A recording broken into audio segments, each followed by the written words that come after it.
And the Grammy goes to Push to Start.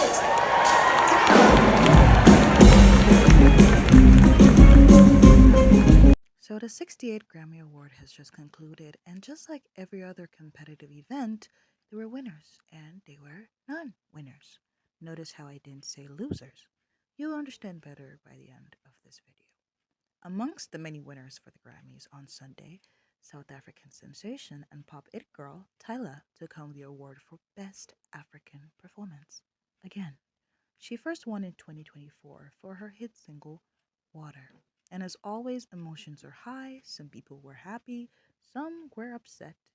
And you see, many Nigerians were very happy to see the nomination list as Nigerian artists seem to dominate.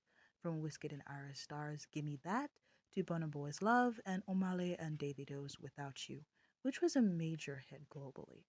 A lot of Nigerians believed Nigeria had this in the bag and for sure was going to dominate and win the Grammy.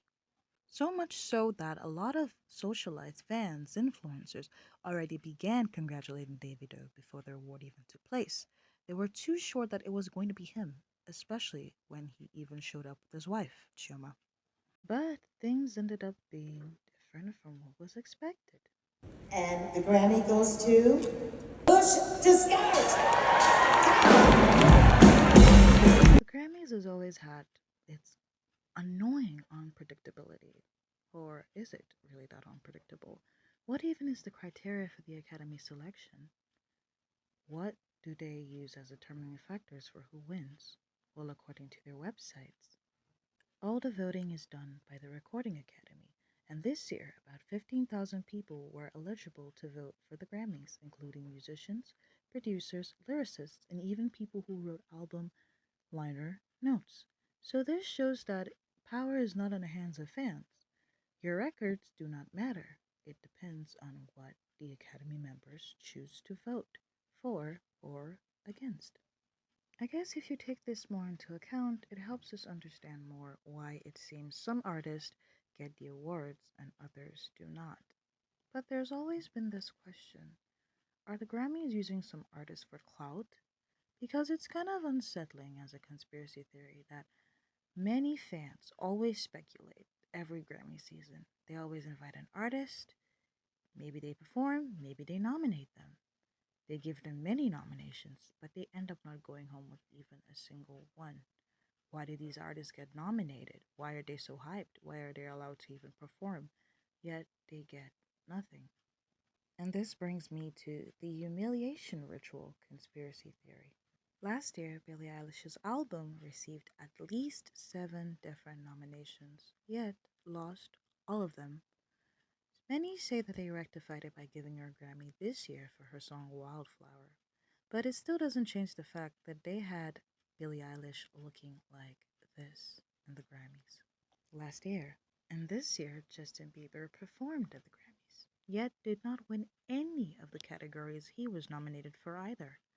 Fans believe the Grammy does this to pull in views. They get the fans of these artists to tune in with the hopes of seeing their faves get globally acknowledged, but end up disappointed time and time again.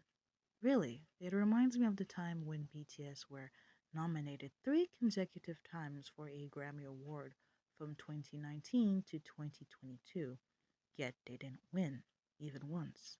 Even after they gave a stellar performance during the 2022 Grammy Awards, made the viewer count for the Grammy Awards to skyrocket due to their loyal die-hard fandom, armies, of which I'm also a proud member of, it became clear that this was a pattern, a sort of intentional humiliation ritual. Or was it? Although it is still not clear whether or not this is true, the point is the Grammy really using these artists with huge platforms for clout, whilst overlooking all their achievements? Is it nepotism or racially motivated? Honestly, in my opinion, I doubt it is. Or better put, I do not want to believe that that is the case. But we may never fully know. As I am just a spectator, you are just a spectator, we are the audience. We eat up every bit of the performance, we analyze it, we show our displeasures, we voice our opinions online, and eventually the dust settles and we all calm down. Why? Because when it comes to the Grammys, The fans have no power or influence, as earlier stated. All power, all influence to determine the winners, to determine those who take home the award, is determined solely by the Recording Academy. Maybe this is why so many artists got tired of submitting their awards to the Recording Academy, knowing they might never get a Grammy. And others have gotten to a stage whereby they don't really care anymore. They have reached certain points in their career where they already either have a Grammy or they have broken way too much records and received all the recognition they feel they need or deserve, and decide to enjoy their success in quietness and peace, without the flashing lights and over the top performances or a very huge international stage. In the end, the Grammy Awards night is still considered to be music's biggest night, and the awards to be prestigious, something coveted by many artists. But I do not think that it exactly defines an artist's success. I believe that to even get nominated is an honor in itself because many artists submit their work, but only a few get shortlisted and are declared as nominees for categories. Davido and some of your faves may not have won, but it doesn't take away from their undeniable talent and hard work, which was enough to even earn them a nomination in the first place. If it is in the cards for them, they will probably win in the future. So there is no need to be bitter about those who won. Be a good sport and just congratulate them, or at most, skip the post, ignore them, if it makes you feel better. Similarly, in my opinion, the title Grammy nominated artist is equally as impressive as Grammy winner. And talent is objective. It cannot be weighed on a single scale as it differs. It manifests in different ways, it shows in different ways, and we should not be comparing artists. All you have to do as a fan is to support your favorite artist without pulling other artists down. So, what do you think? Is the Grammy an award that highlights every musical artist's career? Is it the highlight of every musical artist's career? Does it define an artist's success, their influence, or their talent? What do you think about the 2026 Grammys? I want you to tell me in the comments below. If you have watched up to this point, thank you so much. Please do subscribe, and I will see you in the next one.